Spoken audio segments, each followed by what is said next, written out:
కళ్ళ మీద గౌరవించుకున్నామండి. 5, 4, 3, 2, 1, 0. మెల్లిగా కళ్ళు తెరుస్తూ అరచేతులు మాత్రమే చూద్దాము. ఎంత అద్భుతమైనటువంటి ధ్యానానికి, ఈ ధ్యాన మార్గాన్ని మనకు అందించినటువంటి జగద్గురు బ్రహ్మర్షి పితామహ అత్రి మహారాజ్ ఒకసారి దగ్గర నేర్చుకున్నామండి. మాస్టర్స్కి, ప్రకృతి దేవతలకి ప్రతి ఆదివారం ఎంతో అద్భుతంగా నిర్వర్తించుకున్నటువంటి ఈ ఆత్మీయ సత్సంగాలకు thank you, thank you, thank you. మరి ప్రతివారం కూడా ఎంతో అద్భుతమైనటువంటి మాస్టర్స్ వారి యొక్క ఆత్మజ్ఞానాన్ని అందించడానికి విచ్చేస్తున్నారండి. మరి అలాగే ఈరోజు కూడా మరి రత్నకుమారి మేడం గారు విజయవాడ నుంచి చేశారు. మేడం గారికి ఒకసారి గట్టిగా కర్తార్థంతో స్వాగతం పలుకుతాను.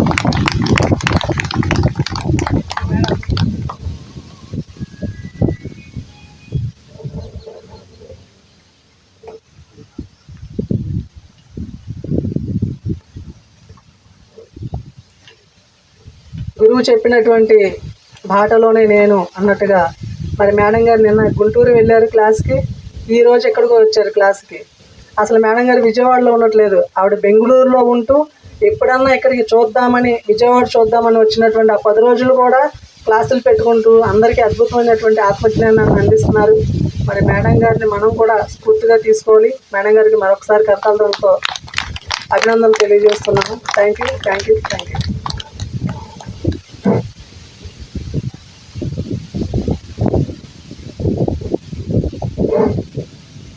ముందుగా ఇక్కడికి విచ్చేసిన ఆత్మబంధువులందరికీ నా ఆత్మ ప్రణామాలు.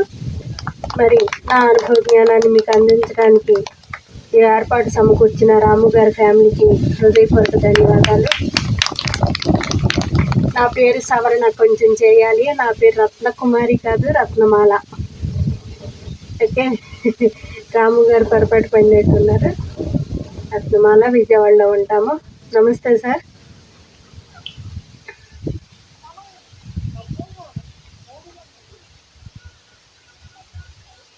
ధ్యానంలోకి వచ్చి కొన్ని నెలలే అయ్యింది అన్నవాళ్ళు ఒక్కసారి చేతులు పైకెత్తండి. కొత్తగా ధ్యానంలోకి వచ్చిన వాళ్ళు చేతులు పైకెత్తండి. ఓకే, నలుగురు. మగవాళ్ళంతా చాలా వరకు తెలిసిన వాళ్ళే అయితే. ఓకే, ఇది 2వ, 3వసారి ఇక్కడికి రావటం నేను క్లాస్కి. మీ అందరికీ పరిచయం అయిందండి. ఓకే, ధ్యానం ఎందుకు చేయాలి?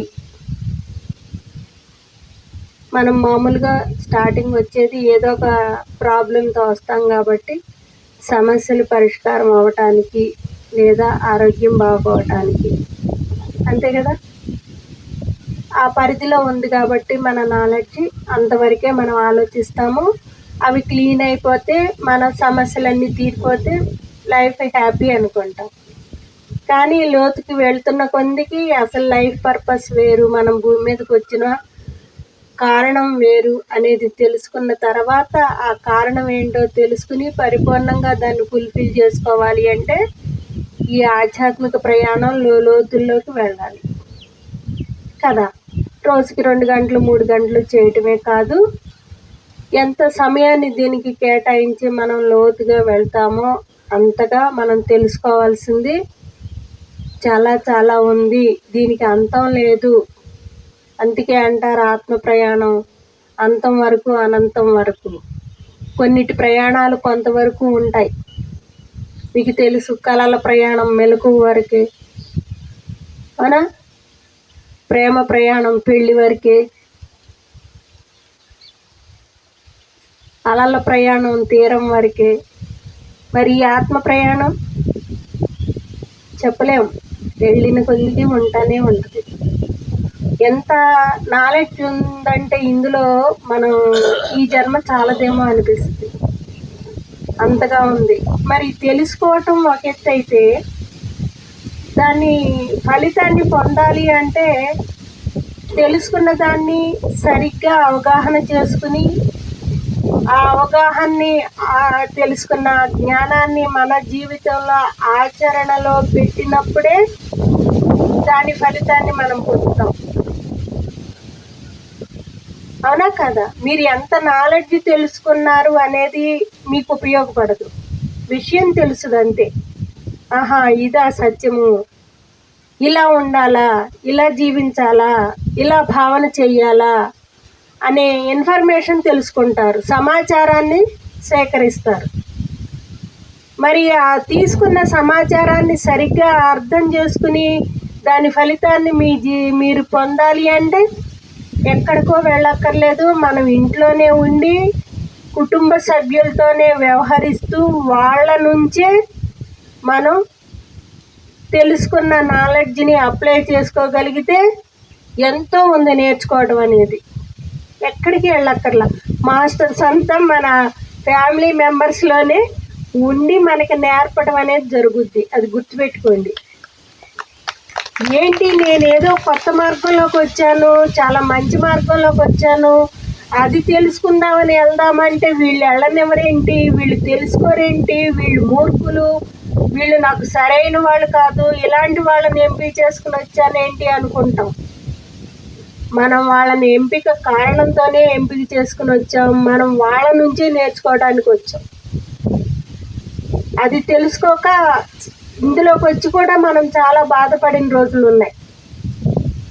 క్లాసులకి వెళ్ళనివ్వరు, విననివ్వరు. మంచి క్లాస్ జరుగుతుంటే ఏదో ఒక గొడవ పెట్టుకుని ఇంట్లో ఉంచుతారు అని. అక్కడ నీ సహనాన్ని పరీక్షించటం అన్నమాట.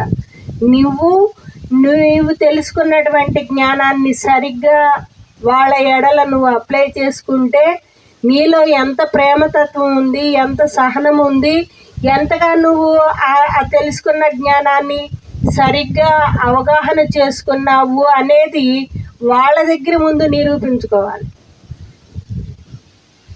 అక్కడ నిరూపించుకోలేక ఫెయిల్ అయ్యావా, నీకు ఇక్కడికి వచ్చి ఏమీ నేర్చుకోలేవు, తెలుసుకోలేవు. తెలుసుకున్న నీకు అది అర్థం కాదు, ఆచరణలో పెట్టలేవు. ఎందుకు? నువ్వు నేర్చుకోవాల్సిందంతా ఇంట్లోనే ఉంది కాబట్టి. మరి పత్రి సార్ ఊరినే చెప్పలేదు, ఏది వదలొద్దు, సంసారంలోనే ఉండి నిర్వాణ స్థితి పొందాలి అంటే ఏంటి అంటే మనం సంసారంలోనే ఉండి భర్తతో భార్యగా, పిల్లలతో తల్లిగా, అత్తమామల దగ్గర కోడలిగా, తోడు కోడల దగ్గర చెల్లెలుగానో అక్కగానో, ఆడబడుచు దగ్గర వదినగా, ఇన్ని రకాలుగా మనం ఒకే వ్యక్తి ఇన్ని రకాలుగా వ్యవహరించాలంటే ఎవరెవరి దగ్గర ఎలా ఉండాలి అనేది మనం అర్థం చేసుకోవాలి ముందు, వాళ్ళు కాదు. మనమేంటో, మన స్థితి ఏంటో, కొన్న జ్ఞానం ఏంటో అనేది మన గురించి మనం అధ్యయనం చేసుకుంటే, మన గురించి మనం తెలుసుకుంటే, ఎప్పుడైతే మనకు మనం అర్థమవుతామో అందరూ అర్థమవుతారు. మన గురించే మనకు అర్థం కానప్పుడు ఇతరులను ఎలా అర్థం చేసుకుంటాం? అక్కడే వస్తున్నాయి సమస్యలు. అవునా కదా?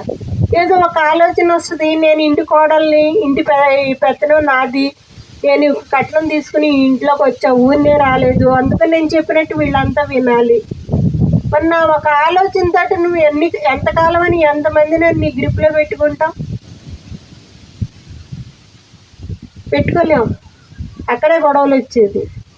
అందరూ మన వాళ్ళే. మనలాగా మనం ఎలా హక్కుల గురించి మాట్లాడుతున్నామో వాళ్ళ స్థితిలో వాళ్ళు అలాగే మాట్లాడతారు. ఇక్కడ ఎవరి మీద అధికారం చేసేది లేదు, అర్థం చేసుకోవటమేముంది అనేది మనకి ఈ ధ్యానంలోకి వచ్చినాక అర్థమైంది. మరి అర్థమైంది, మరి ఈ ఆచరణకు వచ్చేసరికి ఎప్పుడు ఆచరిస్తాం? మనలో ఉన్న అరిషడ్ వర్గాలు బ్యాలెన్స్ స్థితిలో, అంటే ఒక సమస్థితిలో ఉన్నప్పుడే, అవి మన స్థితి కన్నా తీవ్రంగా ఉన్నప్పుడు మనం ఆచరణలో పెట్టలేం. అవి మనల్ని తెలియకుండానే మనం అన్నంటే అవి మనకి తెలియకుండా అవి బయటకు వచ్చేస్తాయి ఆ సిచ్యువేషన్ బట్టి. అవునా కదా? అరిషడ్ వర్గాలంటే తెలుసు కదా మీకు. మరి వాటిని బ్యాలెన్స్ చేసుకుని అవి వచ్చే ముందే మనం గుర్తించి వాటిని ఏ స్థితిలో ఉంచాలో ఆ స్థితిలో ఉంటూ బయట బాహ్యంగా మన ముందుకు వచ్చే సమస్యని మనం పరిష్కరించుకునే స్థితికి ఎదగాలి అంటే ఎంత సాధన ఉండాలి, ఎంత సహనం ఉండాలి, ఎంత అవగాహన ఉండాలి, ఎంత జ్ఞానం ఉండాలి. ఇవన్నీ మనం ఏదో మాటలతో చెప్పుకుంటే రావు, వస్తాయా? నీటి లోతు ఎంత ఉంది అంటే ఎలా చెప్పగలుగుతాం? దిగితేనే తెలుస్తుంది. అలాగే ధ్యానంలో లోతు తెలియాలి అంటే, ఇవన్నీ అర్థం కావాలి అంటే కూర్చుని సాధన చేస్తేనే తెలుస్తుంది. సాధన చేయకుండా ఏది తెలియదు మీకు, అంటే అనుభవపూర్వకంగా తెలియదు. విషయం తెలుస్తుంది, కానీ దాని ఫలితం పొందాలి అంటే మీరు కంపల్సరీ ప్రతి ఒక్కరూ కళ్ళు మూసుకుని 24 గంటల్లో, రోజు మొత్తంలో ఎన్ని గంటలు మీరు దానికి కేటాయించుకోగలుగుతారో మీకున్న అవకాశాన్ని బట్టి అంతగా సమయాన్ని సద్వినియోగం చేసుకున్న వాళ్ళే దీన్ని సాధనలో ముందుకెళ్తూ సాధనా శక్తిని కూడా, అంటే సాధనలో వచ్చే విశ్వశక్తిని కూడా ఉపయోగించుకోవడం అనేది కూడా చాలా చాలా నైపుణ్యంతో కూడినటువంటి పని. గంటలు గంటలు ధ్యానం చేయొచ్చు, కానీ ఆ వచ్చిన విశ్వశక్తిని 5 కర్మేంద్రియాలు, 5 జ్ఞానేంద్రియాలు, 10 ఇంద్రియాలు, ఈ 10 ఇంద్రియాలకి అధిపతి అయినటువంటి, లీడర్ అయినటువంటి, చెప్పండి ఎవరు? మనసు 11వ ఇంద్రియము. ఇన్ని పని చేస్తున్నాయి. అవి పని చేసిన ప్రతిసారి మనలో శక్తి కోల్పోతూ ఉంటాం కదా. మరి అవి మనం తీసుకున్న సమయం చాలా తక్కువ. సాధనలో మనం కూర్చుని ధ్యానం గంటలు గంటలు చేసినప్పుడు వచ్చే విశ్వశక్తిని 11 రకాలుగా ఉపయోగిస్తున్నప్పుడు, అంటే ఆదాయం తక్కువ ఖర్చు ఎక్కువ ఉన్నప్పుడు ఎలా ఉంటుంది? డబ్బులు నిల్వ ఉంటాయా? కానీ అవసరానికే పొదుపుగా వాడుకుంటే డబ్బులు ఎలా బ్యాంక్ బ్యాలెన్స్ ఉంటుందో, మనం కూడా తీసుకున్న విశ్వశక్తిని ఇంద్రియాలను ఉపయోగించేటప్పుడు ఏ ఇంద్రియాన్ని ఎక్కడ, ఎప్పుడు, ఎంతవరకు ఉపయోగించాలనేది తెలుసుకుంటే ఎనర్జీస్ వేస్ట్ అవ్వవు. బాగా గుర్తుపెట్టుకోండి. ఇంకా చేస్తున్నాము అండి, ఇంట్లో కొన్ని పరిస్థితుల వల్ల, కొన్ని సంభాషణల వల్ల, కొన్ని సంఘటనల వల్ల మనకి దుఃఖం వస్తుంది. తెలియకుండా తెలుస్తుంది దుఃఖం వస్తుందని ఆపుకోలేకపోతున్నాను. కోపం వస్తుంది వాళ్ళ పనుల వల్ల, వాళ్ళ మాటల వల్ల, కానీ ఆగట్లేదు. ఆ కోపంలో ఏదో అనేస్తున్నాను, అన్నాక కానీ అయ్యో నేను ఇలా కోపడకూడదు కదా అని అప్పుడు గుర్తించగలుగుతున్నాను అని అంటున్నారు. అంటే ఆ సంఘటన, ఆ సన్నివేశాన్ని సమర్థవంతంగా నిర్వర్తించడానికి తగిన శక్తి మీలో లేనప్పుడు మీరు అరిషడ్ వర్గాలకు లోనవుతారు. అవునా? అప్పుడు ఏం చేయాలి? ఒక్కో సమయంలో మనకి ముందే తెలుస్తుంది, దుఃఖం వచ్చేది తెలుస్తుంది, కోపం వచ్చేది తెలుస్తుంది. వెంటనే అక్కడి నుంచి పక్కకి వెళ్ళండి, అక్కడ సమస్య ఆగిపోద్ది, పెద్దది అవదు. లేదా అక్కడే ఉన్నా మౌనంగా ఉండండి, నోరు ఇప్పాల్సిన పని లేదు. ఆ సమస్య ఎలా వచ్చిందో అది మనకి, అక్కడ మన నోరు ఇప్పే అవసరం లేదు అనుకుని సైలెంట్ అయిపోయాను అనుకోండి, అక్కడ సమస్య పెద్దదవదు. ఏదైనా నోరు ఇప్పితేనే కదా పెద్దదయ్యేది సమస్య, అవునా కదా? అదే సైలెంట్గా ఉంటే ఎలా పరిష్కారం అవుద్ది మేడం అనుకోవచ్చు. కొన్ని సందర్భాలు మనం గుర్తిస్తే అక్కడ మన అవసరం లేదు నోరిప్పాల్సింది, ఇక్కడ నోరిప్పితే ఈ సమస్య పెద్దదవుద్ది, అవతల వాళ్ళు ఈగోకి ఫీల్ అయ్యారంటే ఇంకా దాన్ని ఆపలేము మనం. పోనీలే మనమే ఒక వంతు తగ్గుందాము అని, ఇక ఆయన కోపం తగ్గిన తర్వాత ఆయనే అర్థం చేసుకుంటారులే అని మనం ఒక్క రవ్వ తగ్గామనుకోండి, పోయేదేముంది? వచ్చేది ప్రశాంతతే, ఏం పోదు. అవునా కదా?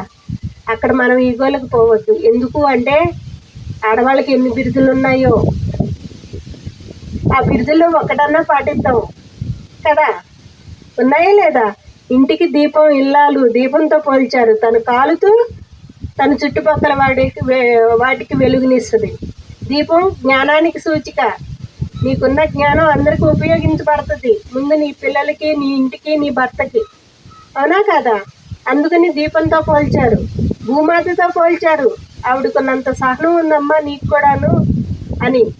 మరి ఆ భూమాతకున్న సహనంలో మనకి ఎంతవరకు ఉందో ఒకసారి పరీక్ష చేసుకుందాం ఎవరికి వాళ్ళని. అవునా? ఇవి కాకుండా చాలా ఉన్నాయి. కార్యేషు దాసి కరుణేషు మంత్రి, భోజ్యేషు మాత, రూపేషు లక్ష్మీ, సైనేశ్వర అంబానీ ఇన్నున్నాయి. మరి వాటిలో మనం ఎలా ఉంటున్నాము? కొంతన్నా అర్థం చేసుకుని వాటిని ఆచరణలో పెట్టగలుగుతున్నామా లేదా? ఆ పేరుని ఆ స్త్రీగా జన్మ తీసుకున్నందుకు సార్థకత చేసుకుంటున్నామా లేదా అని ఆలోచించుకుంటే చాలా ఈజీ. కాకపోతే స్టార్టింగ్లో కొంచెం ఇబ్బంది అనిపిస్తుంది అలవాటు లేక. ఏదైనా అంతే కదా, ఇప్పుడు కొత్తగా ఒక పని నేర్చుకోవాలంటే కొంచెం ఇబ్బందిగానే ఉంటుంది కదా, కష్టంగా అనిపిస్తుంది. అది 4-5 సార్లు చేసామనుకోండి ఈజీ అనిపిస్తుందా లేదా?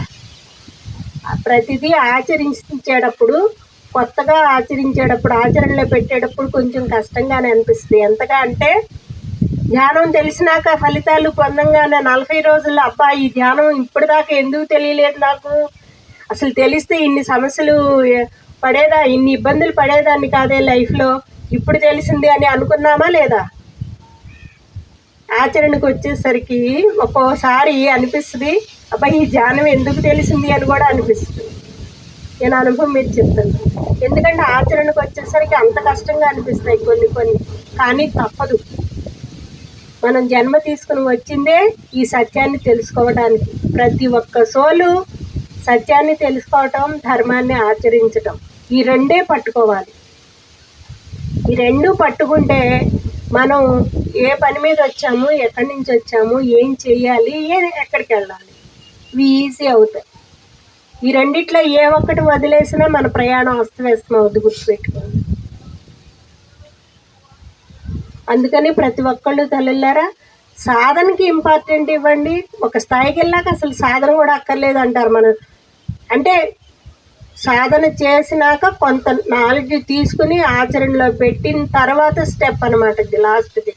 సాధన ఒక స్థాయికి వెళ్ళినాక ఓషో చెప్తారు సాధన ఎందుకు అవసరం లేదంటే ఆల్రెడీ అప్పటికి సమయాన్ని సద్వినియోగం చేసుకోవటం వస్తుంది. అవేర్నెస్లో అంటే ప్రతి క్షణం ఎరుకులో ఉండటం అనేది వస్తుంది.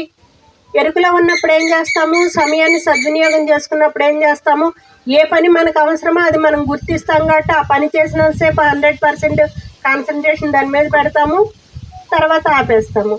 అంతే. తక్కువ టైంలో ప్రాపంచికంగా ఎంతవరకు ఉండాలి అనేది తెలుసుకున్నప్పుడు టైం వేస్ట్ అవ్వదు. మిగిలిన సమయాన్ని అదే ఏ పని చేస్తున్నావు ఆ పని మీద కాన్సన్ట్రేషన్ చేయటమే ధ్యానం అంటే. ఒక స్థితికి వెళ్ళిన తర్వాత మిగిలిన సమయం ఎంతో నీకు బోళ్ళంత టైం కలిసి వస్తుంది. ఇప్పుడు మనకి టైం లేదంటాం, కానీ తర్వాత ఎంతో టైం ఉంటుంది ఒక స్థితికి వెళ్ళాక. సాధన చెయ్యాలి, చేసి ఫలితాలను పొంది ఆ నాలెడ్జ్ని సంపూర్ణంగా తీసుకుని ఆచరణలో పెట్టుకుంటూ వెళ్ళినప్పుడు సమయం యొక్క విలువ తెలుస్తుంది. సమయాన్ని సద్వినియోగం చేసుకుంటాము సరిగ్గా. సమయాన్ని ఎక్కువసేపు కూడా మనం ఉంచుకుంటాం కూడా, దొరుకుద్ది కూడా, మనకి సమయం దొరుకుద్ది కూడా ఏ పనైనా చేయటానికి. అట్లా ఇంట్లో చూసుకుంటాము, ఇంట్లో ఎన్ని బాధ్యతలు ఉన్నాయి అన్ని బాధ్యతలు నిర్వర్తిస్తాము. మనం వచ్చిన పని ఏంటో అది చేసుకుంటూ వెళ్తాము. ఇప్పుడు ఫస్ట్ స్టార్టింగ్ అంతా గందరగోళంగా బాగున్నట్టు ఉంటుంది, ధ్యానంలో అన్నీ సెట్ అవుతున్నట్టు అనిపిస్తుంది. ఏదన్నా చేద్దామంటే మళ్ళీ ఓ పక్కన కొంచెం భయము, ఓ పక్కన మళ్ళీ సపోర్ట్ ఎవరన్నా ఇస్తారా లేదా అనిపిస్తుంది, ఎవరినన్నా చూస్తే వాళ్ళలాగా చేయాలనిపిస్తుంది, మళ్ళీ కాసేపటికి నేను చేయగలనా లేదా అనిపిస్తుంది. ఇట్లా గందరగోళ స్థితిలో ఉంటారన్నమాట. ఎందుకు? సరి అయిన నిర్ణయాలు తీసుకునే స్థాయిలో మీ ఎనర్జీస్ ఉండవు కాబట్టి స్టార్టింగ్. అందుకే ముందు సాధన ఎక్కువ చేసుకోవాలి. సాధన ఎక్కువ చేసుకున్న తర్వాత సరిగ్గా నాలెడ్జ్ని తీసుకుని సరైన స్థితిలో అర్థం చేసుకోవాలి. అర్థమైన దాన్ని ఆచరణలో పెట్టుకుంటూ వెళ్ళాలి. అప్పుడు మన దారి సులభంగా ఉంటుంది అన్నమాట. ఓకే. అందుకని ఈ ఇంద్రియాలతో ఉపయోగించుకునేటప్పుడు సాధన ఎంతసేపు అనేది కాదు, తీసుకున్న కొంత శక్తినైనా సరే మనం ఉపయోగించుకునే దాన్ని ఇంద్రియాలతో ఉపయోగిస్తాం కాబట్టి డబ్బు కన్నా పొదుపుగా మనం ధ్యానంలోకి వచ్చినాక ఈ ఎనర్జీని పొదుపు చేసుకోవాలి. ఎలా? ఇంద్రియాలని అవసరమైతేనే ఉపయోగించాలి, అనవసరమైనప్పుడు నోరు కూడా ఇప్పొద్దు. ఎక్కువగా మౌనంగా సైలెంట్గా ఉంటూ మౌనంగా ఉంటూ మనం కొంచెం వారానికి ఒకసారో 2 సార్లు నిరాహారంగా ఉంటూ లిక్విడ్స్ ఫ్రూట్స్ తీసుకుంటూ మనం సాధన చేస్తే చాలా చాలా బాగుంటుంది. ఇంకా కూడా ప్రయత్నం చెయ్యండి. ముందు ముందు రోజుల్లో మనం అలా చెట్టుది కొనుక్కోవటం తింటాం, అలా కళ్ళు మూసుకుని కూర్చోవటమే ఆ స్థితిలో ఉంటాం. ఈ వండుకోవటాలు తింటాలు ఏం ఉండవు. ఇక మీరు సత్యలోకం చూడాలి అనుకుంటే ఆ స్థితిలో ఉన్నప్పుడు మనం చక్కగా నేచర్కి దగ్గర అవుతూ నేచర్లో ఉంటూ, ఇప్పుడు ఏది మరి హిమాలయాల్లో నిరాహారంగా శ్వాసాహారమే తీసుకుని ఎలా ఉండగలుగుతున్నారు? మరి ఈ కుక్కుడు ఫుడ్ ఘన పదార్థానికి మనం అలవాటు పడిపోయి ఉన్నాం కాబట్టి లేచింది మొదలు ఏదో ఒకటి వండుకుని తినందే మనకి కడుపు నిండినట్టు ఉండదు. క్రమేపా దానికి ఈ బాడీని అలవాటు చేయండి. వారంలో ఒకసారి మౌనంగా ఉండటం, వారంలో ఒకసారి లిక్విడ్స్తో ఉండటం, ఒక రోజు పెట్టుకోండి. కొన్ని మీ ఇష్టదైవాన్ని రోజే పెట్టుకోండి. ఇటు పుణ్యం పురుషార్థం ఆ దేవుడు కూడా మీకు నమ్మక వ్యవస్థలో ఉన్నారు కాబట్టి సోమవారం ఇష్టం ఉన్న వాళ్ళు సోమవారం, శనివారం ఇష్టం ఉన్న వాళ్ళు శనివారం అలా ఒకరోజు ఫాస్టింగ్ ఉండండి, మౌనంగా ఉండండి ఆ రోజు ఫాస్టింగ్ ఉన్నప్పుడు. ఎందుకంటే మాట్లాడుతూ ఉంటే ఎనర్జీ లాస్ అవుద్ది, నీరసం వచ్చేస్తుంది అన్న ఫీలింగ్లో ఉంటారు కాబట్టి నేను ఇవాళ ఏం ముట్టుకోను, ఏం మాట్లాడను. బాగుందా? అలా ఉండండి. పౌర్ణమి అమావాస్య ధ్యానాలు అందుకే పెట్టారు. ఆ టైంలో కూడా ఎక్కువగా ఫ్రూట్స్ లిక్విడ్స్ తీసుకుని ఎక్కువసేపు మౌనంగా ఉండి గంటలు గంటలు ధ్యానం చేయమని చెప్పింది అద్రిసారు. అందుకే అలా అలవాటు చేసుకుని మన బాడీకి మనం ట్రైనింగ్ ఇచ్చుకుంటూ ఉండాలి. ఓకేనా?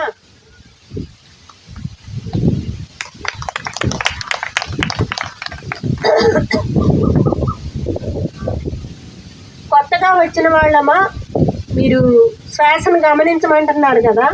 ఎన్ని రోజులు, నెలలు అయిందా వచ్చి మీరు? 2 వారాలు. ఓకే. శ్వాసను గమనిస్తున్నప్పుడు శ్వాస ఏమవుతుందో గమనించారా? శ్వాస ఏమవుతుంది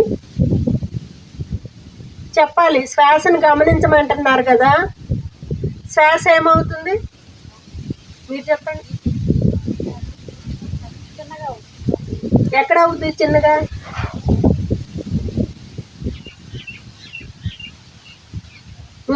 ముందుకు వచ్చినట్టు అంటే నాభి దాకా వస్తుంది. సెంటర్ పాయింట్ ఇది కదా. ప్రతి వస్తువుకి గర్భినాభి స్థానం అంటారు. ఇది మనకి నాభి అంటే పొడ్డు, గర్భినాభి అంటే మధ్య భాగము. ప్రతి వస్తువుని ఆ గర్భినాభి స్థానంలో యూనివర్స్లో అలా నిలబెట్టి ఉంచవచ్చు. మీకు అర్థం అవ్వాలంటే వెనక సర్కస్ చేసేవాళ్ళు బొడ్డు దగ్గర కర్ర పెట్టి పిల్లల్ని అలా బ్యాలెన్స్ చేసి ఉంచేవారు.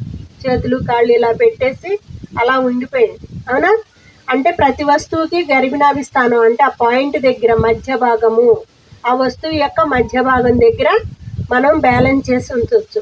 అట్లా మనకి బొడ్డు ఇక్కడ అగ్నితత్వం మణిపూరక ఉంటుంది. అగ్ని ప్రజ్వరిస్తూ ఉంటుంది.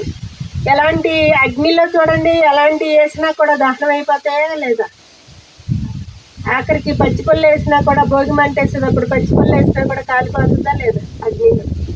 ఇలా మధ్య భాగంలో అగ్నితత్వం విశ్వజనీన శక్తి అందుకే ఎక్కువగా ఉంటుంది. కాబట్టి ఇక్కడ ఎలాంటి ఆహారాన్ని వేసినా ఇది పచనం చేసేస్తుంది ఇక్కడ. అవునా కదా?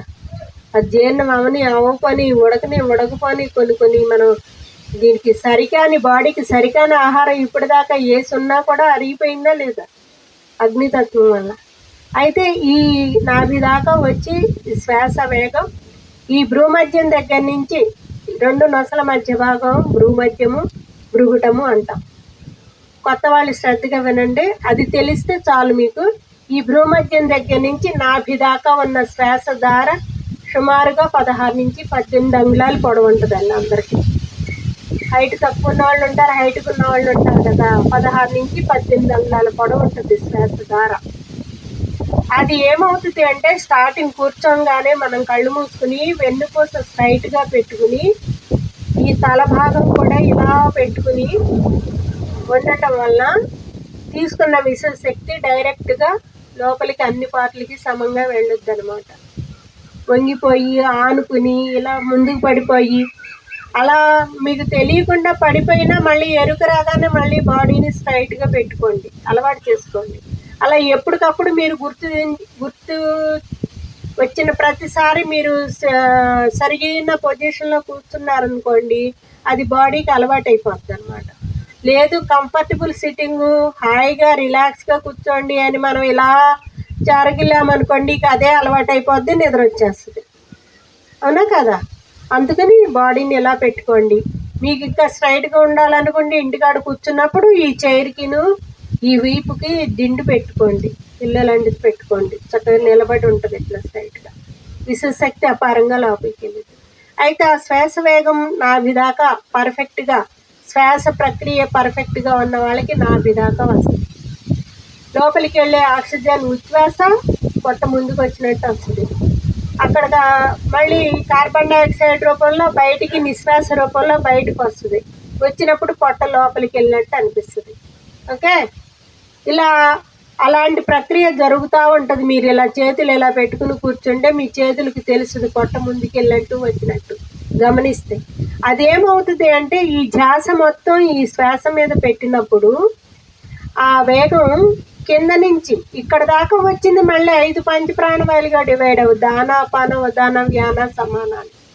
అలా 5 పంచ ప్రాణవాయులుగా అన్ని పార్ట్లలోకి వెళ్ళి అక్కడ ఉన్నటువంటి టాక్సిల్స్ని అంటే చెడు వాయువుల్ని, డెడ్ సెల్స్ని అంటే ఈ శరీరం అంతా అణువులు, పరమాణువులు, జీవ కణాలతో నిర్మితమై ఉంది.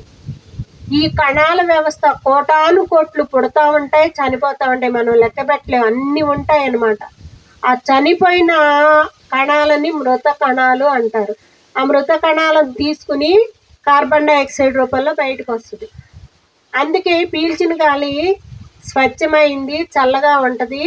మళ్ళీ లోపలికి వెళ్ళి బయటికి రాగానే చెడు గాలి అని ఎందుకు అంటాము అంటే ఆ విషవాయువుల్ని, ఆ ద్రవ పదార్థంలో ఉన్న మలినాల్ని, చనిపోయిన మృత కణాలని తీసుకుని వస్తుంది కాబట్టి కార్బన్ డైఆక్సైడ్ చెడు గాలి అని అంటాం. అర్థమైందా? అయితే ఇది ఇట్లా వచ్చే ప్రక్రియలో మనం ధ్యాస మొత్తం శ్వాస మీద పెట్టినప్పుడు అది ఫస్ట్ నాభి దాకా వస్తుంది కాబట్టి ఆస్తమా, ఇస్నోఫియా, ఉబ్బసం, ఆయాసం, సైనస్ ఈ ప్రాబ్లమ్స్ ఉన్న వాళ్ళకి చనిపోయిన మృత కణాలన్నీ బయటికి రావు. ఎందుకంటే శ్వాస పర్ఫెక్ట్గా జరగదు వాళ్ళకి. కొంతమంది అయితే ఆయాసం ఉన్న వాళ్ళు నోటితో కూడా పీలుస్తారు, ముక్కుతో చాలదు వాళ్ళకి గాలి, మీరు గమనించండి. అయితే అలాంటి వాళ్ళు కూడా సాధన చేయగా అవి కూడా క్యూర్ అవుతాయి. శ్వాస ప్రక్రియ పర్ఫెక్ట్గా జరగటం అనేది జరుగుద్ది వాళ్ళకి. ఎంత అద్భుతమైనటువంటిది అంటే ఈ ధ్యానంలో వచ్చే విశ్వశక్తి ఎంత గొప్పదంటే తలనొప్పి దగ్గర నుంచి క్యాన్సర్, ఎయిడ్స్, కరోనా కూడా మా పిరమిడ్లోకి వచ్చి 4 తగ్గించుకున్నారు కంట్రీకి నుంచి వచ్చి. మరి అంత ఉన్నతమైనది ఈ పవర్ ఉన్న కాస్మిక్ ఎనర్జీ సైంటిఫిక్గా రోగాలు తగ్గటానికి కారణాలలో ఒక మెయిన్ కారణం చెప్పుకుందాం ఇప్పుడు. ఓకే, మనం ఇట్లా కూర్చున్నప్పుడు చెప్పాను కదా, అది కింద నుంచి తగ్గుతూ వస్తుంది. మీరు ఎంత కొత్త వాళ్ళైనా ధ్యాస మొత్తం లోపలికి వెళ్ళే గాలిని, వచ్చే గాలిని గమనిస్తే ఒక 4-5 నిమిషాల్లోపే మీరు ఇక్కడికి వచ్చేసినట్టు గమనిస్తారు. ఎట్లా? ఫస్ట్ బొడ్డు దాకా వస్తుంది, దాని మీదే ధ్యాస పెట్టినప్పుడు కాసేపటికి ఈ హృదయం దగ్గర నుంచే వెళ్ళినట్టు వచ్చినట్టు అనిపిస్తుంది. కింద నుంచి తగ్గుద్ది అనమాట దాని వేగం. ఇంకా గమనిస్తే ఈ కంఠం దగ్గర నుంచే వెళ్ళినట్టు వచ్చినట్టు అనిపిస్తుంది. ఇంకా నిశ్చితంగా గమనిస్తే ఈ ముక్కు చివరి నుంచే వెళ్ళినట్టు వచ్చినట్టు అనిపిస్తుంది. ఇంకా నిశ్చితంగా గమనిస్తే మన లోపలికి గాలి వెళ్తుందా లేదా అన్నంత డౌట్ వస్తుంది. అలా డౌట్ వచ్చి మళ్ళీ శ్వాసను బలంగా తీసుకోవద్దు దయచేసి ఎవరు. అమ్మ నా లోపలికి గాలి వెళ్తలేదు, వెళ్ళకపోతే ఏమైపోతానని భయము వద్దు. ఆ శ్వాస ఎంత గమనించినా మీ లోపలికి వెళ్ళినట్టు తెలియట్లేదు అంటే సూర్యనాడి, చంద్రనాడి నుండి వెళ్ళే ప్రాణశక్తి ఎప్పుడైతే ఆగిపోయిందో ఈ సుషుమ్న నాడి పని చేయటం మొదలుపెట్టింది. ఇక్కడి నుంచి కదా, బ్రహ్మరంధ్రం నుంచి కదా ఈ సుషుమ్న నాడి పురి వెనక నుంచి వెన్నుపూసకి మధ్యలో ఉంటుంది. సుషుమ్న నాడి, బ్రహ్మనాడి, మెయిన్ నాడి, స్పాండిలైటిస్, ఇన్ని పేర్లు దానికి, కన్ఫ్యూజ్ అవ్వకండి. ఆ నాడిలోంచి విశ్వశక్తి లోపలికి వస్తుంది.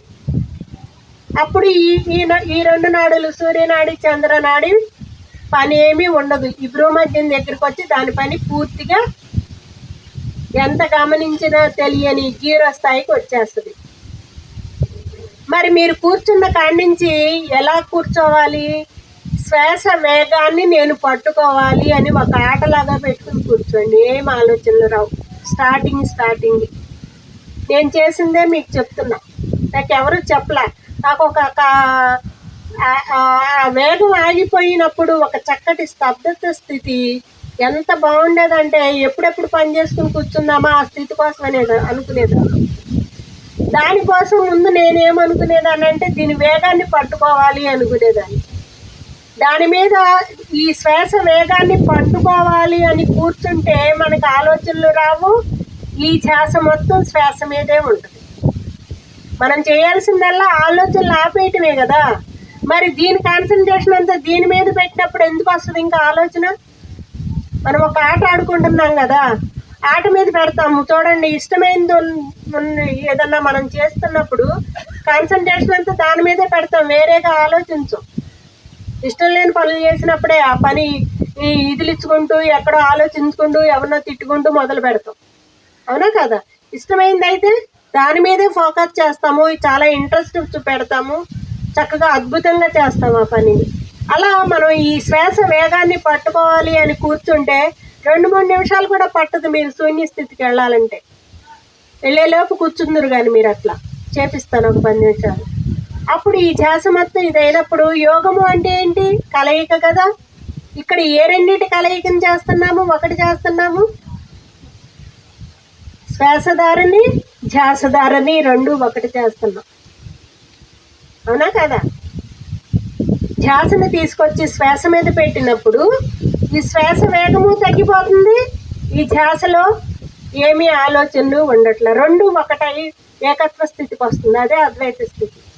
ద్వైతం నుంచి అద్వైతంలోకి వస్తున్నాం. అప్పుడు ఎక్కడ ఉంటున్నాం మనం? మన స్వస్వరూపంతో ఉంటున్నాం. మన లోపల ఉన్న దైవశక్తితో అనుసంధానమై ఉంటుంది.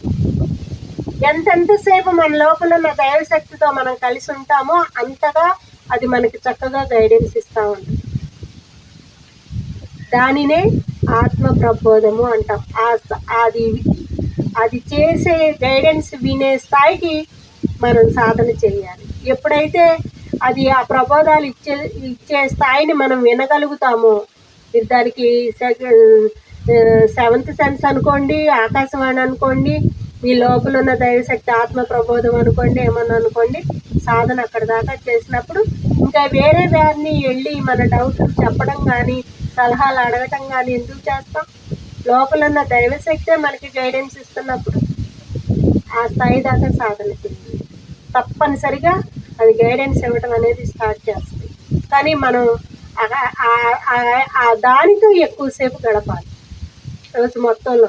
మీరు పగలంతా పనులు చేసుకోండి, నైట్ టైం ఏం చేస్తారు? నిద్ర చాలదనేది లేదు, తెలిసింది కదా, రీజన్ తెలిసింది కదా. 1 గంట ధ్యానం 4 నుంచి 6 గంటలు నిద్రతో సమానమని ప్రాక్టీస్ చేయండి నైట్ అంతా కూర్చోవడానికి. అది కూడా చెప్తాను ఎలా చేయాలో, నేను చేస్తున్నాను కాబట్టి. 2014 నుంచి మొదలు పెట్టాను ఎలా చేయాలి ఏంటో.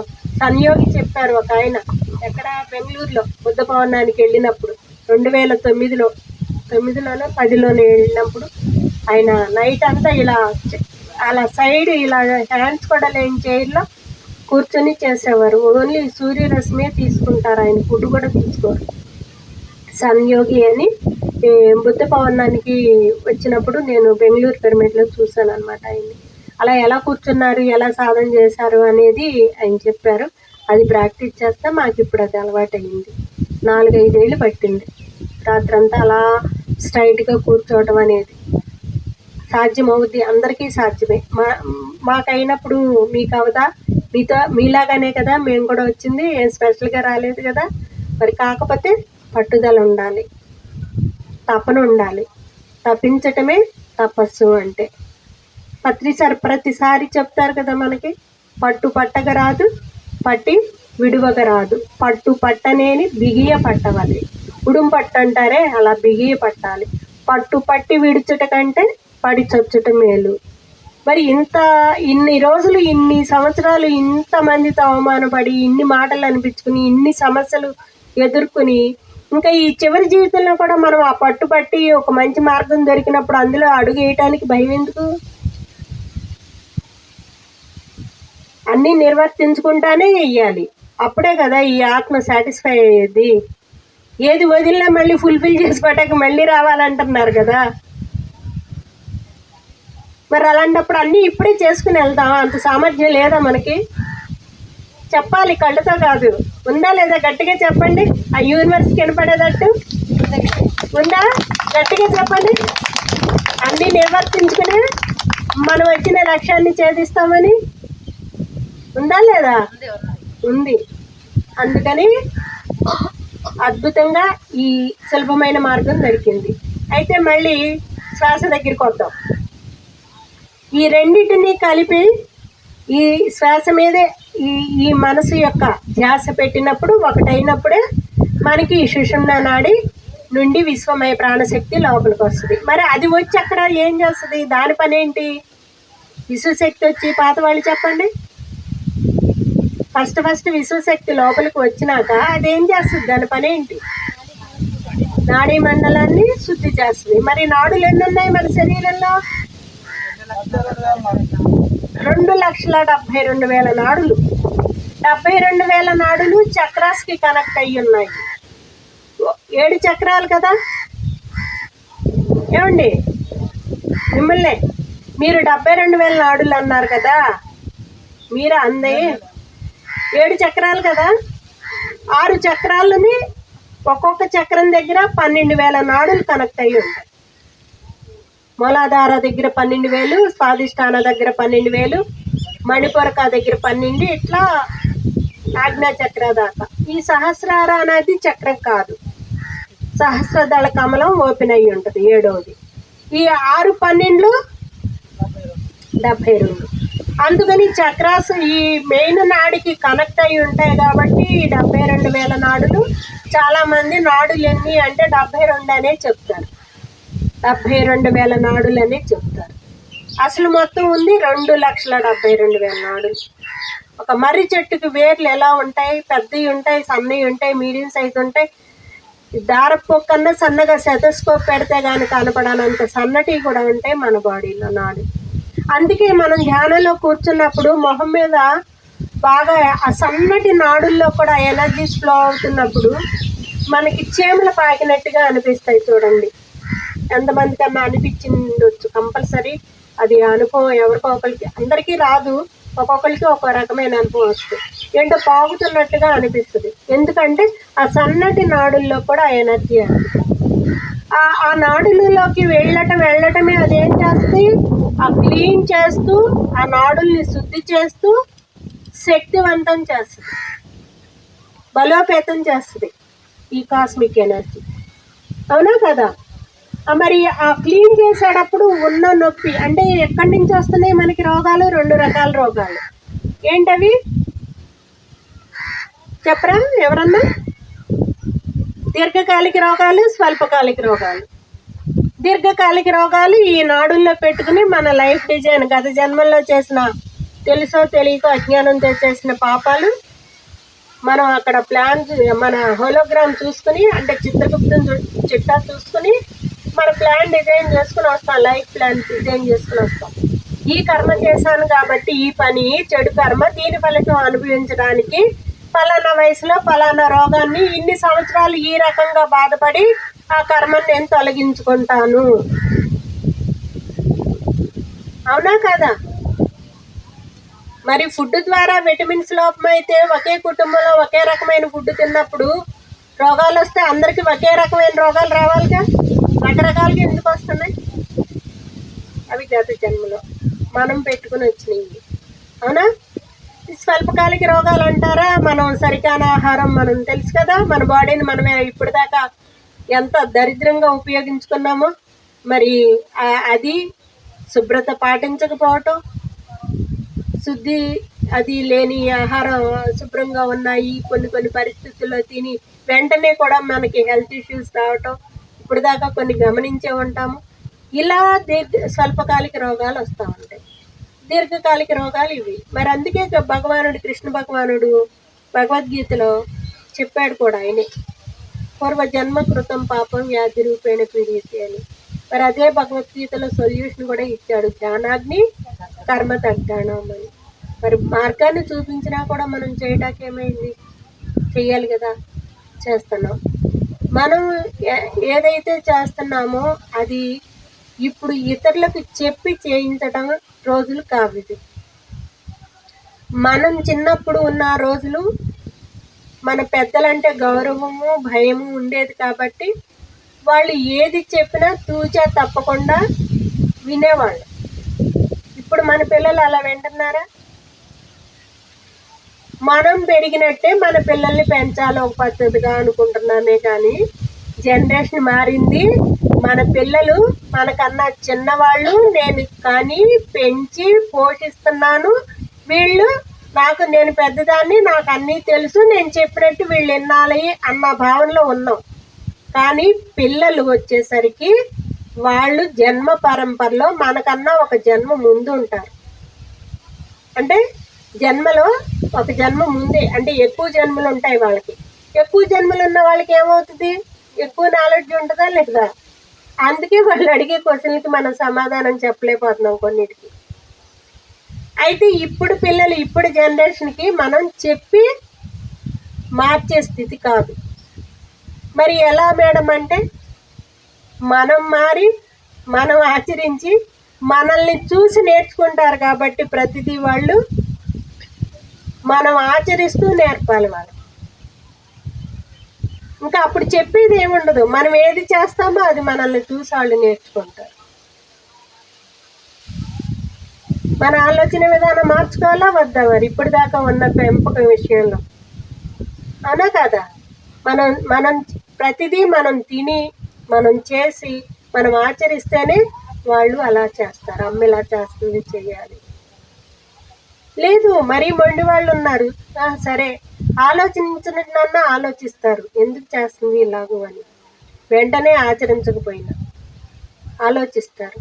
కానీ మన ఆలోచన ప్రకారంగా నేను చెప్పిందే నువ్వు చెయ్యి అన్నారా, ఏంటి నువ్వు చెప్పింది ఏం చేసేది అని అంటారు అనే పిల్లలు ఉన్నారు ఇప్పుడు.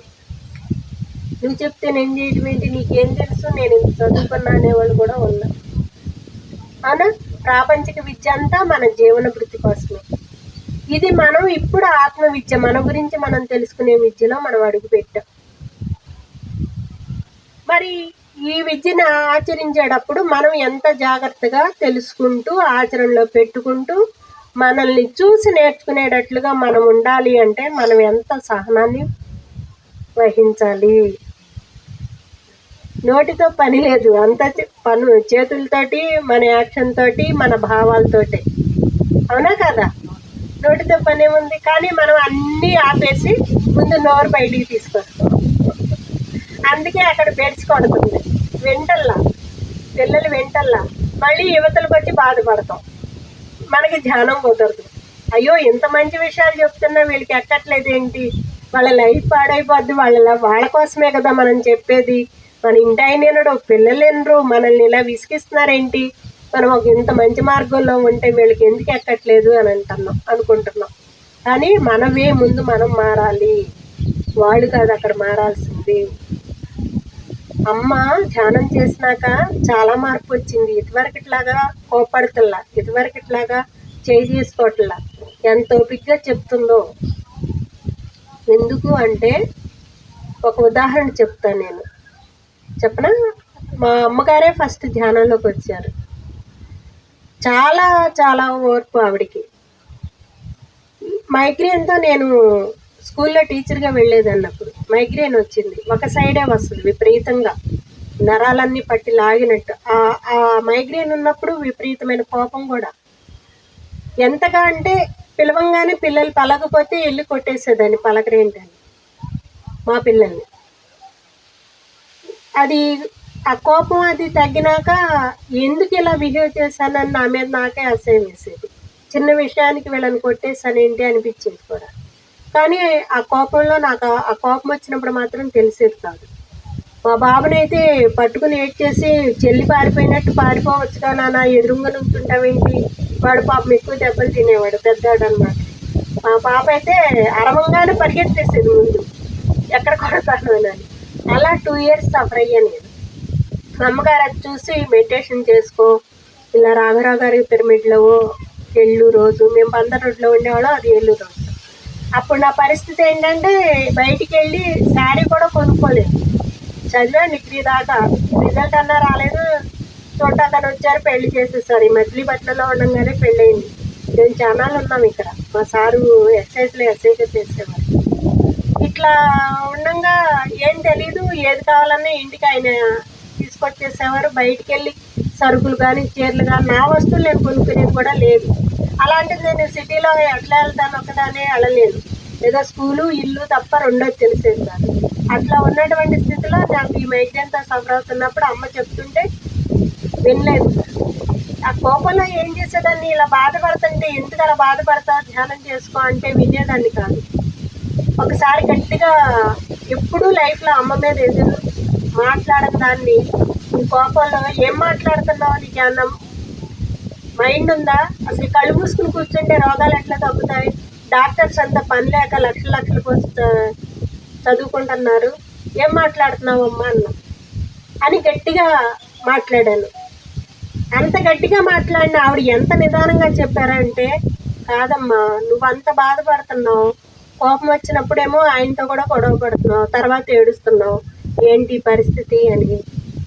నువ్వేమో స్కూల్కి వెళ్ళి పిల్లలకి చెప్పాలి, పిల్లలు చిన్నపిల్లలు, వాళ్ళు పేరెంట్స్ వచ్చి అడుగుతారు కదా ఎందుకు కొట్టావి ఏంటి అని. అంటే స్కూల్లో కొట్టేదాన్ని కాదు, ఆ రిమార్క్ రాలా. 8 సంవత్సరాలు ఒకే స్కూల్లో చేశాను, మంచి అవార్డు కూడా ఇచ్చారు, బాగా చెప్పానని. మానతానన్నా కూడా మానలేమలేదు. మళ్ళీ 1 year శాలరీ పెంచి క్లాసులు పిలిచారు. అయితే అమ్మ అంత నిదానంగా చెప్పారు, ఏముంది అసలు వెళ్ళి చూడు, తగ్గితే మంచిదే, నువ్వుకేమో ఇంగ్లీష్ మెడిసిన్ పడుతుంది నీ బాడీకి, ఆయుర్వేదం ఏమో వాడుతున్నావే కానీ తగ్గట్లేదు, 6 నెలల నుంచి వాడుతున్నా, విపరీతమైన ఓవర్ హీట్ చేస్తుంది, తగ్గట్లా. ఇది ఏదో చూడరాదు, ఆంటీ వాళ్ళు చెప్పారు కదా, వెళ్ళి కాసేపు కూర్చునిరా, నువ్వు బస్ పాస్ తీసుకుని రోజు వెళ్ళిరా, పిల్లలు వచ్చేసరికి వచ్చేద్దు కానీ సెలవు పెట్టు, నీకు ఇప్పుడు స్కూల్ అంత అర్జెంట్ కాదు కదా, మానేసి నువ్వు ఇంటికి అంత బాధపడుతున్నావు అంటే.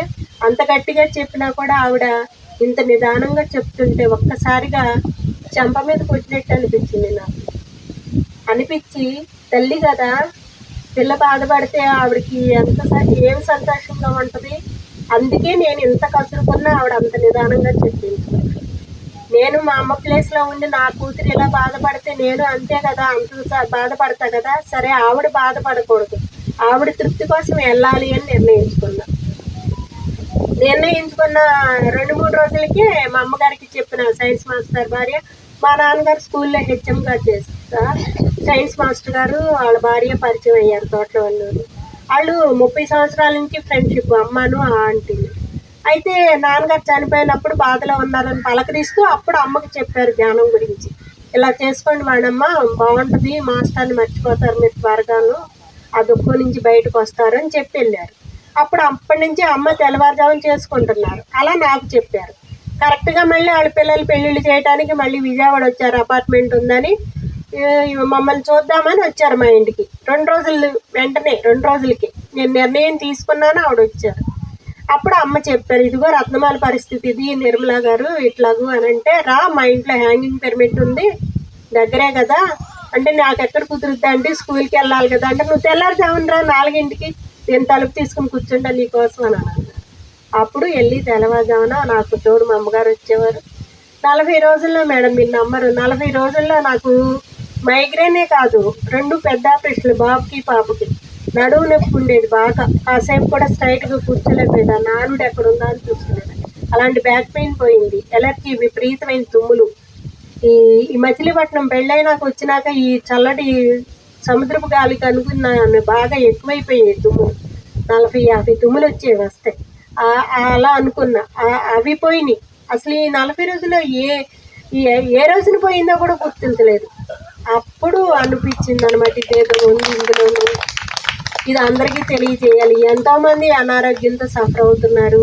ఇంకా ఈ జాబ్ వద్దు, మా సార్కి ఎట్లాగో ఉంది, ఉన్నదాంతోనే తృప్తి పడవచ్చు అని స్కూల్ మానేసేసి సాధన మొదలుపెట్టి, ఇంకా లైఫ్ అంతా ఫ్యూచర్ అంతా పిల్లలతో ఉంది అని స్కూల్స్కి వెళ్ళి స్కూల్స్కి కాలేజెస్కి చెప్పడం, తర్వాత ఇంటింటికి ధ్యానము అట్లా వెళ్ళి ఎక్కడ 10 మంది వస్తానంటే ఒకళ్ళ ఇంట్లో పెట్టడం, అట్లా క్లాసులు చేయడం మొదలుపెట్టా. అట్లా మనం పెద్దవాళ్ళు చెప్పేది ఈ రోజుల్లో వినరు, మనల్ని చూసి నేర్చుకుంటారు. కాబట్టి ముందు మన ప్రవర్తన మార్చుకోవాలి. మనం చేస్తూ మనం ఆచరిస్తూ చెప్పకనే చెప్పాలి, వాళ్ళకి అర్థం చేసుకుంటారు. మీ పిల్లలు చెయ్యి ఆడిపోయారు చెప్పే స్టేజ్ కాదనుకోండి, పెద్దవాళ్ళు అయిపోయారు అనుకోండి, మనవాళ్ళని మనవరాళ్ళని పట్టుకోండి, చక్కగా మీరు చెయ్యండి, చక్కగా వాళ్ళతో చేపించండి. అది మన చేతిలో ఉంది కదా. మనం ఇవ్వాల్సిన ఆస్తులు ఇవే. మంచి లక్షణాలతో పిల్లలకి ఇస్తే చాలు.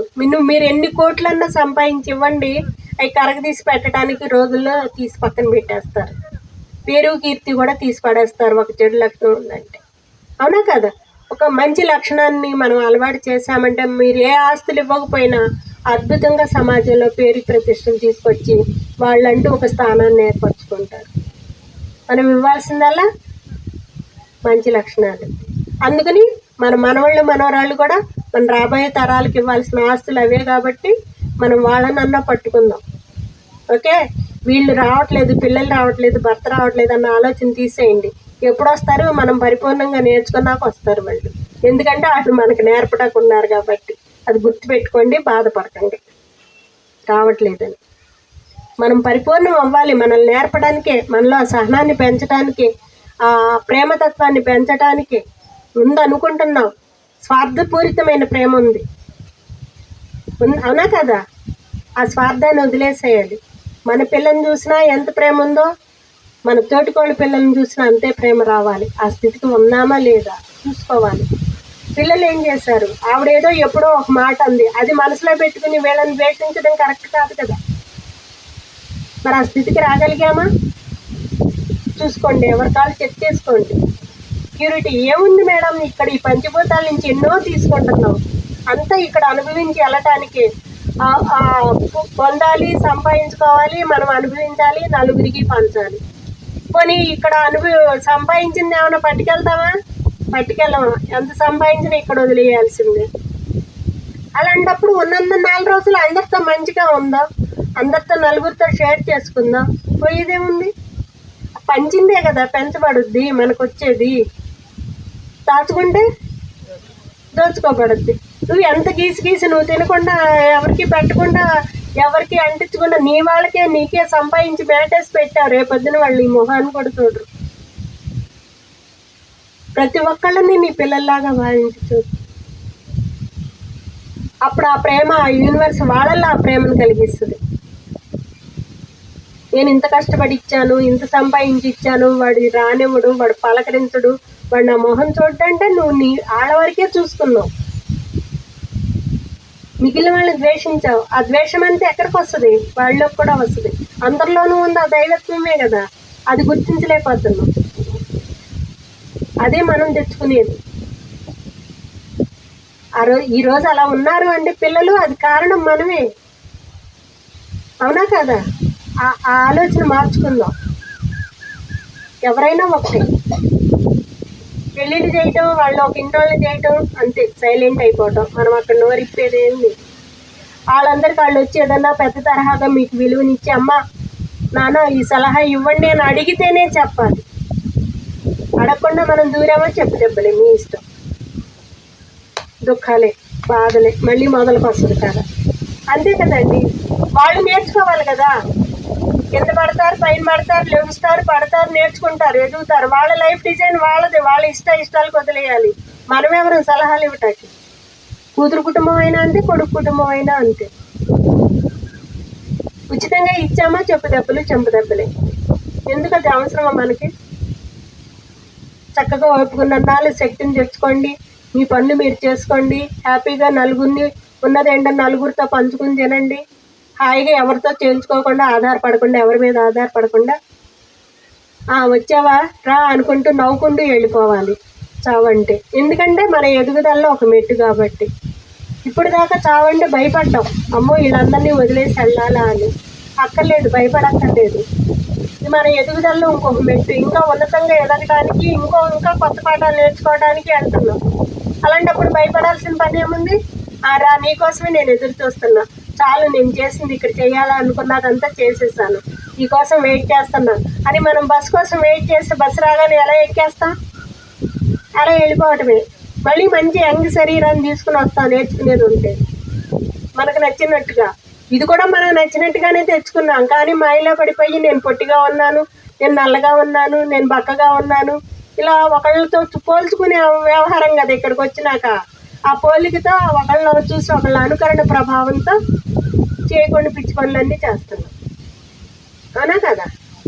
అయితే ఇలా సహజంగా జరిగే శ్వాసను గమనిస్తున్నప్పుడు నాడీ మండల శుద్ధి జరుగుతూ ఈ రోగాలన్నిటినీ మనం దీర్ఘకాలిక రోగాలన్నిటినీ పోగొట్టుకుంటాం, అవునా? మరి ఈ కాస్మిక్ ఎనర్జీ ఇక్కడ మనం ఇక చూడండి, ఒక హెల్త్ ఇష్యూ వచ్చి డాక్టర్ దగ్గరికి వెళ్తే డాక్టర్ ఏం చెప్తాడు? స్టేజ్లు చెప్తున్నాడు కదా. ఇప్పుడు ఫస్ట్ స్టేజ్లో ఉంది, సెకండ్ స్టేజ్లో ఉంది అని. లోపల ఎంత అద్భుతమైన పార్ట్స్ ఉన్నాయండి భగవంతుడు మనకి సృష్టించాడు. ఎంతో సునిశ్చితంగా ఉంటాయి, చాలా డెలికేట్గా ఉంటాయి. ఎవరు మళ్ళీ వాటిని తయారు చేయలేని స్థితిలో ఉన్నాయి. కోట్లు పెట్టినా మళ్ళీ ఆ పార్ట్లు మళ్ళీ మనకు దొరకవు, అవునా కదా? అంత అద్భుతమైన పార్ట్ని మనం ఎలా పాడు చేసామంటే ఇప్పటిదాకా సరికానే ఆహారం వేసి అడుగుతాం. అయితే ధ్యాన శక్తితో వాటిని సరి చేసుకోవచ్చు. ఇప్పుడైనా మనం సరైన ఆహారం తీసుకుంటున్నాం, సాత్విక ఆహారమే తీసుకుంటున్నాం. ఇంకా ఇంకా మారాలి అంటే సాత్విక ఆహారం కూడా ఎంత మోతాదులో తీసుకోవాలి, ఏ సమయంలో తీసుకోవాలి, ఎంత పరిమాణంలో తీసుకోవాలి, మరి కాస్త ఆ జీర్ణ వ్యవస్థకు కూడా రెస్ట్ ఇవ్వాలిగా. అన్ని పార్ట్లకి, మైండ్కి ఎలా రెస్ట్ ఇస్తున్నామో ధ్యానంలో జీర్ణ వ్యవస్థకి రెస్ట్ ఏంటి? లంకణం. మరి రోజు మొత్తంలో ఒక రోజు లంకణం ఉండాలి కదా, ఉండాలా వద్దా? ఏదో ఏకాదశికి నేను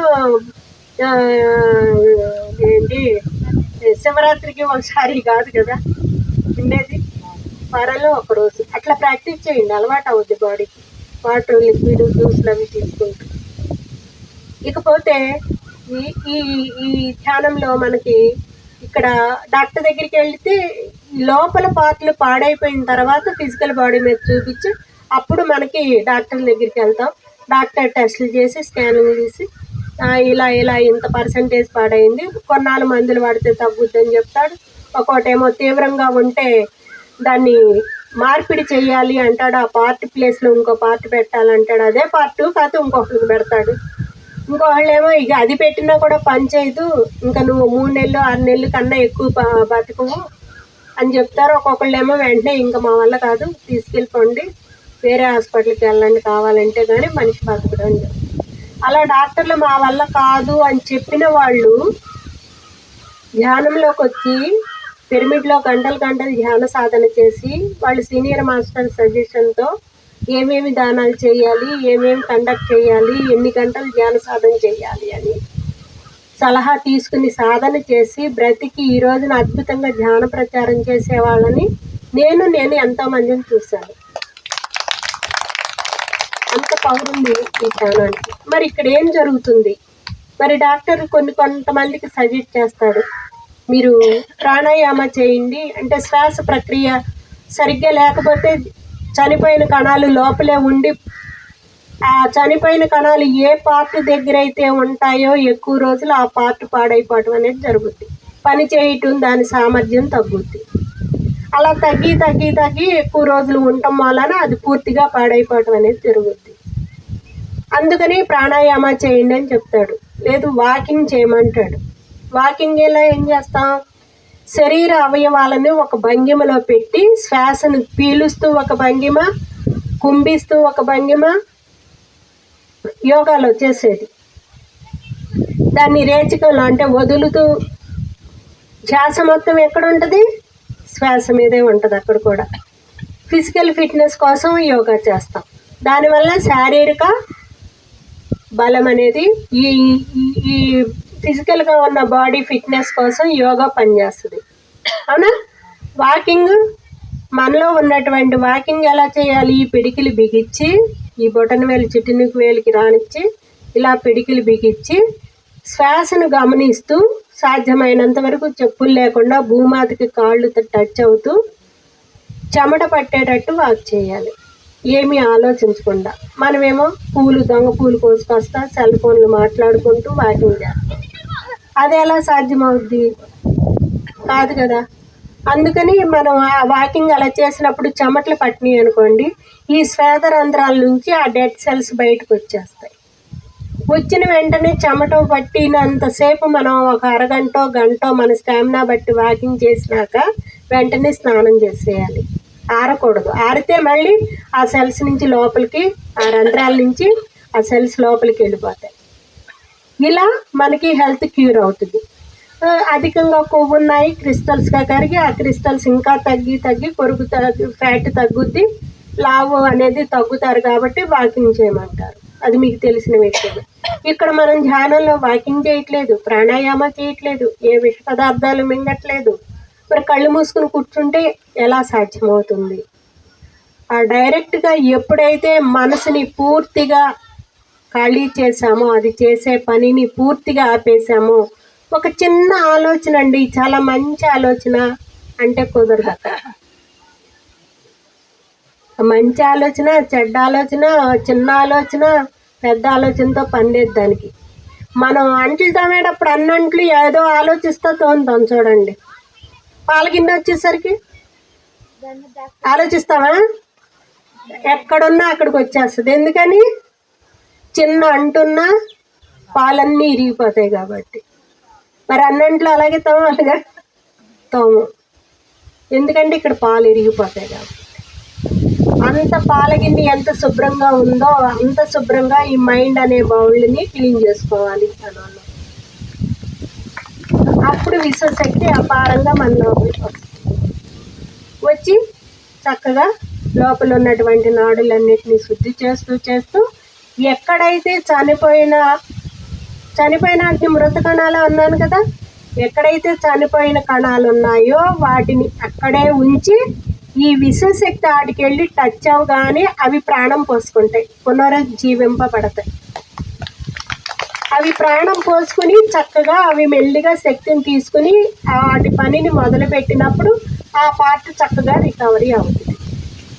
ఆ రికవరీ అవటం అనేది అక్కడ ఉన్నటువంటి పాడైపోయిన స్థాయిని బట్టి, స్టేజ్ని బట్టి, డాక్టర్స్ చెబుతున్నారన్నా కదా స్టేజెస్ అని, ఆ స్టేజ్ని బట్టి నువ్వు చేసే సాధన సమయాన్ని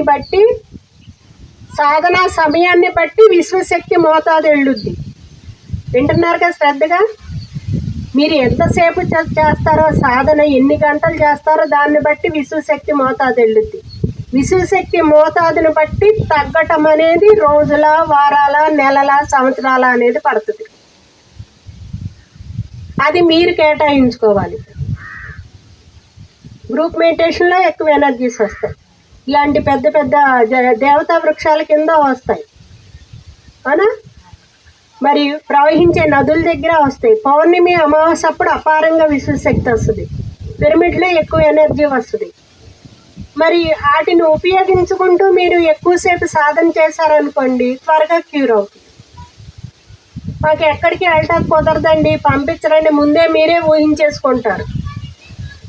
ఎక్కడికి పంపించిన వాళ్ళను కూడా పంపించే స్థాయికి తీసుకొచ్చే సామర్థ్యం మీలోనే ఉంది.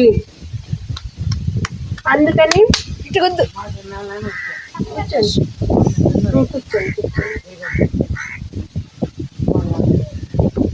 అందుకని మీరు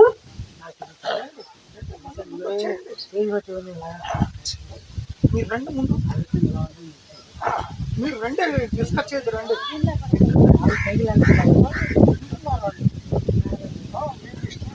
ఓకే, అందుకని వదిలేయండి అమ్మా, ఇది చెప్పండి. మనం ఎక్కడున్నా, ఎక్కడెక్కడ చెయ్యాలి అనేది మీరు నిర్ణయించుకుని ఎంతసేపు చెయ్యాలి అనేది సమయాన్ని సరిగ్గా ఉపయోగించుకోవడం అనేది వస్తే, సమయం యొక్క విలువ తెలిస్తే దాన్ని అద్భుతంగా మనం ఉపయోగించుకుని త్వరగా ఆధ్యాత్మిక ప్రయాణం స్పీడప్ చేసుకోవచ్చు, వేగవంతం చేసుకోవచ్చు. ఓకేనా? అదంతా ఎవరి చేతిలో ఉంది? మన భర్త చేతిలోనా? మన పిల్లల చేతిలోనా? మన చేతిలోనే ఉంది. నేను సండే వన్ డే క్లాసులకి వెళ్ళాలి అంటే నాకు ఇటువరకు ఇప్పుడు పాప దగ్గరికి వెళ్ళి రావడంతో తగ్గినాయి కానీ క్లాసులు ఒక 20 రోజులు నెల మొత్తంలో 25 రోజులు క్లాసులు ఉండే హాఫ్ డే క్లాసులు కానీ వన్ డే క్లాసులు కానీ బుక్ మీద రాసుకునేదాన్ని నిన్నని గుర్తుంటాయి చెప్పండి ఏ రోజు ఎక్కడ ఏంటి అడ్రస్ గుర్తు పిఎం కన్నా ఎక్కువ ఉన్నాయి ప్రోగ్రామ్స్ అని మా అమ్మ ఎక్కిరిచ్చేది అనమాట. అలాంటిది రేపు సండే కదా అన్నీ మానేసినాక మేడం మీరు ఇంకో విషయం మనకి మచిలీపట్నం అంటే ఎక్కువ నాయుళ్ళు అందులో సముద్ర పొడ్డున ఇంకా అన్ని రకాలు ఏది వదిలిపెట్టకుండా ఇక మొక్కలేందే ముద్ద దిగని స్థితిలో ఉంచే ఉన్నాం మేము. ఇక అలాంటి స్థితిలో ఉన్నవాళ్ళు సడన్గా వాళ్ళు శాకాహారులు అవ్వాలి ఆధ్యాత్మికంగా ఎదగాలి అని ఎవరు చెప్పలేదు. నా మనసుకు అనిపించింది అలా కూర్చొని సాధన చేసేదాన్ని. వాళ్ళు ధ్యానం చేయకుండా 2.5 సంవత్సరాలకి గుడ్డుతో సహా మానేశారు. మా సార్ అయితే ఇక ఎక్సర్సైజ్లు వేస్తే అన్నా కదా మంచినీళ్ళు తాగినట్టే ఆ బీడు బాటిల్ బ్రాందీ అవి అన్నీ ఫ్రీనేగా. అలాంటి ఆయన స్మోకింగ్ అలవాటు ఉంది, నీసులు అలవాటు ఉంది. 12 అయిందంటే చాలు శనివారం వెళ్ళిపోయింది పెట్టేయనేవారు. నేను వండకపోతే బిర్యానీ ప్యాకెట్లు తెచ్చేసుకునేవారు. అలాంటి స్థితి నుంచి మరి ఆయన కూడా పూర్తిగా మానేయటం అంటే మామూలు విషయం. ఎంత పోలీస్ డిపార్ట్మెంట్లో వాళ్ళు ఎలా ఉంటారో తెలుసా మీకు? అవన్నీ నేను అనుభవించి ఒక ముద్దలాగా ఉన్న బంగారాన్ని ఒక అందమైన వస్తువుగా తయారు చేయాలి అంటే ఎంత కొలిమిలో కాల్చి ఎన్ని సమ్మిటి దెబ్బలు పడితే అది ఒక అందమైన వస్తువుగా తయారవుతుంది చెప్పండి. ఈరోజు నేను ఆ స్థితిలో ఉన్నాను. అంతగా ఆయన నుండి ఫేస్ చేసి ఒక మంచి క్లాస్ చెప్తే ఇంటికి వెళ్తే నాకు ఒక పెద్ద క్లాస్ ఉండేది. బాగా చెప్పారు మేడం అని ఇక్కడ షేక్ హ్యాండ్ ఇవ్వటమే నాకు వెళ్ళాక ఉందలే క్లాస్ అనుకునేదాన్ని. అట్లా ఎన్నో ఫేస్ చేసి ఆఖరికి ఎక్కడ దాకా అంటే నేను ఒక గ్లాస్ వాటర్ ఇవ్వాలంటే నాకు కాళ్ళు వణికేయి ఆయనకి. అంతగా భయపెట్టారు మా అత్తగారేంటి ఆడపడుచులేంటి ఈయనేంటి. అలాంటిది ఇంకా నీవు పిల్లలు వద్దు అనుకుంటే చెప్పండి నా దారి నేను చూసుకుంటానన్న స్థితికి వచ్చాను. ఎలా వచ్చాం? ఆ ధైర్యం ఎక్కడి నుంచి వచ్చింది? మనం వెళ్ళే పాత్ మనకి ఆయనకి నచ్చితే చాలు. మనం ఏది చేసినా సమాజంలో వాళ్ళు ఏలిపెట్టి చూపించే వాళ్ళే ఉంటారు.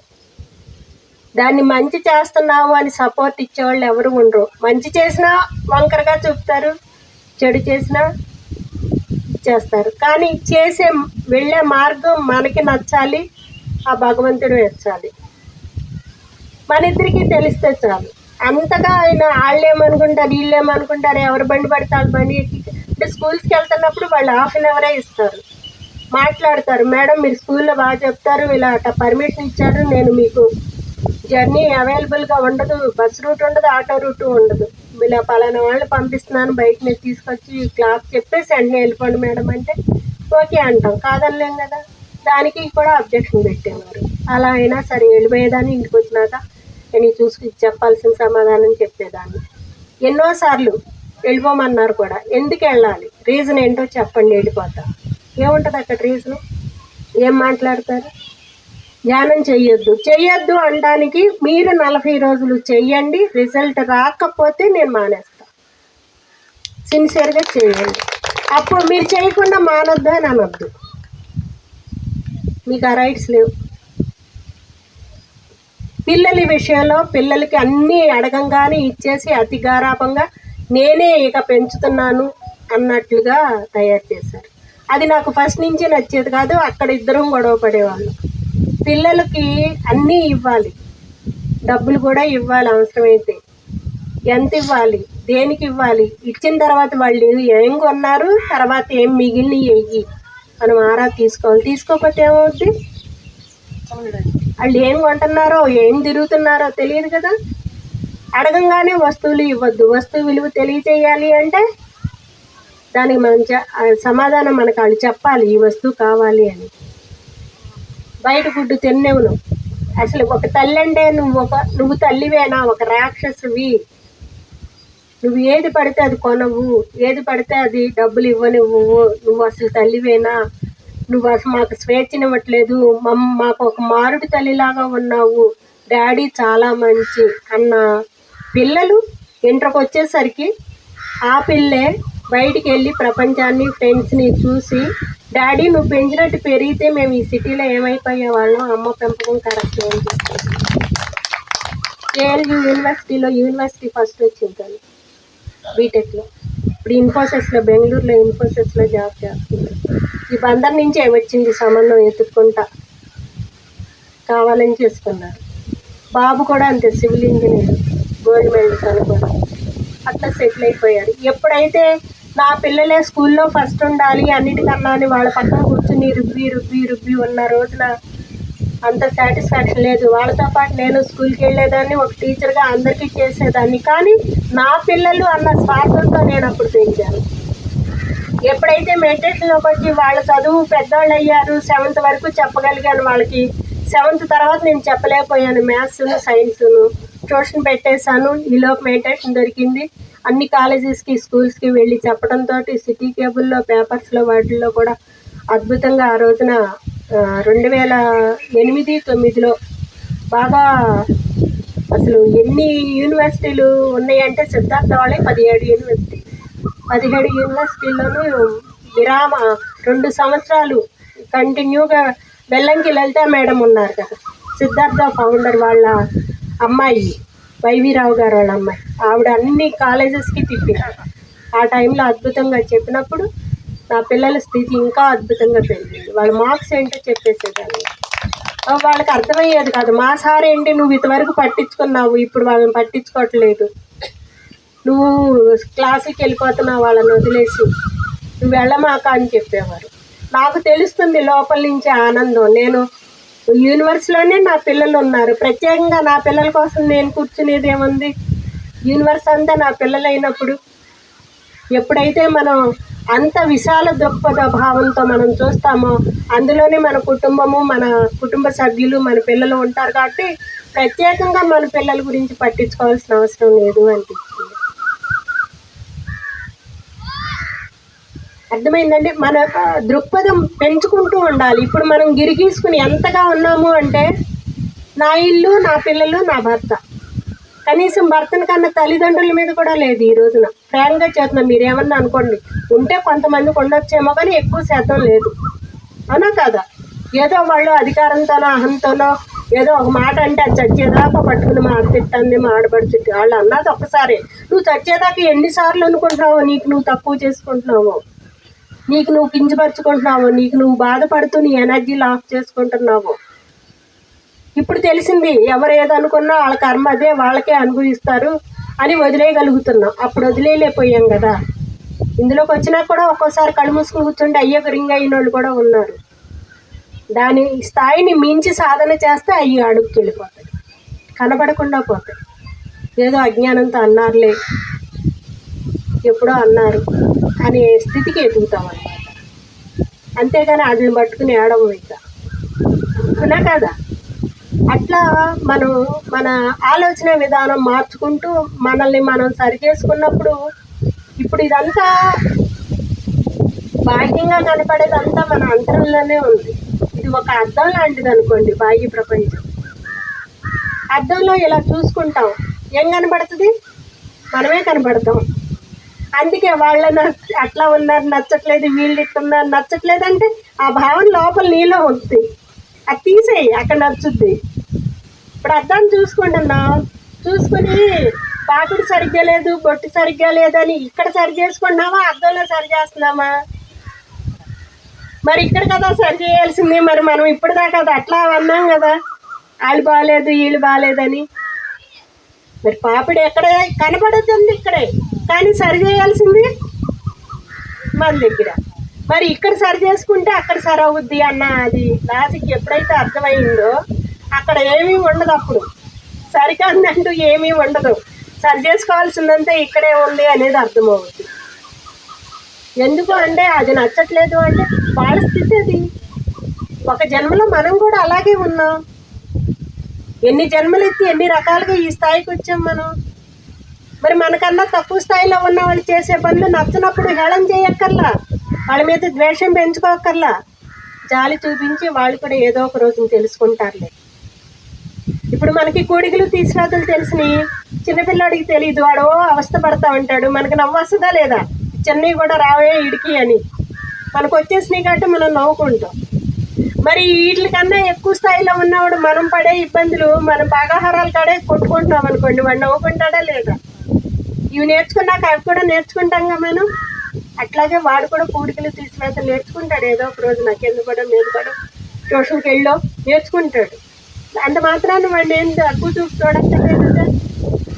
సేమ్ బయట బాహ్యంగా మనకి కనపడే వాళ్ళ మాట తీరు ప్రవర్తన కూడా అదే దృష్టితో చూడాలి.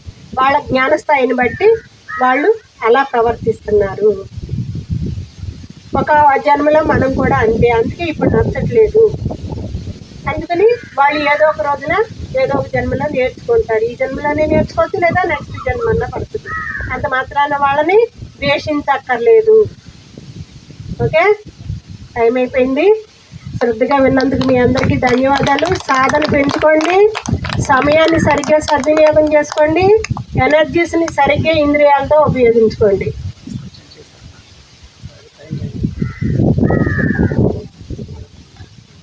5:30కి ట్రైన్ ఉంది కదా, మళ్ళీ ఎక్కేసి దానికి వెళ్ళిపోతాం.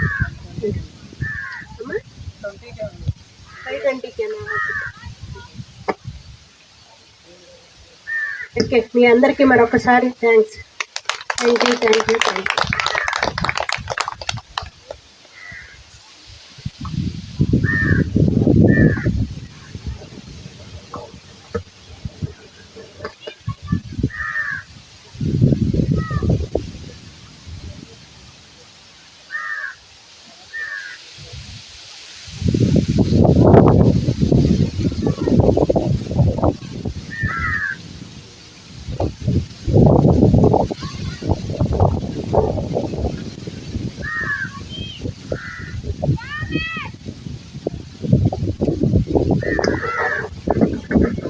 ఓకే అండి,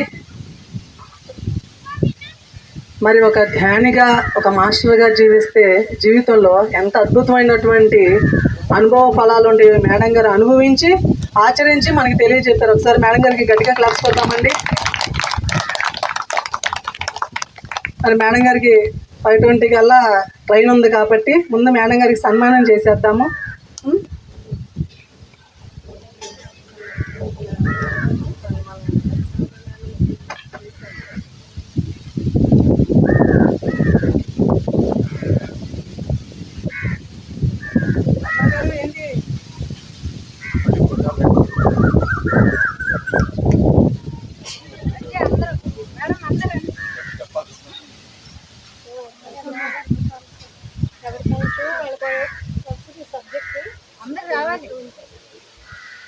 మేడం అందరూ రండి, పైకి రండి అందరూ.